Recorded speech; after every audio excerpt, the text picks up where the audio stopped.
முறைதான் ஒரு முறைதான் உன்னை பார்த்தால் அது வரம் நினைத்தால் உன்னை நினைத்தால் கண்ணில் கண்ணீர் மழை வருமே யாரோ யாரோ லைவ் ப்ரான் போடும்போது பாருங்க என்ன மாதிரி ஆக்சுவலி பார்த்தீங்கன்னா இது வந்து ட்ரிக்கர் ஃபிஷ்ஷு வந்து பேர் வந்து ட்ரிக்கர் ஃபிஷ் சொல்லுவாங்க. ஸோ தமிழில் வந்து பார்த்தீங்கன்னா கிளாசிஃபைடில் செருப்பு மீன்வாங்க. சரிதா? இது லைவ் ப்ரான் போடும்போது அடிச்சிருக்கு.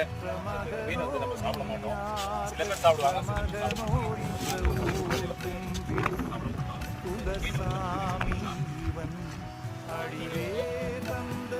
சாப்பிட கிட்டத்தட்ட பார்த்தீங்கன்னா ஒரு 4 ரிலீஸ் பண்ணிடலாமா?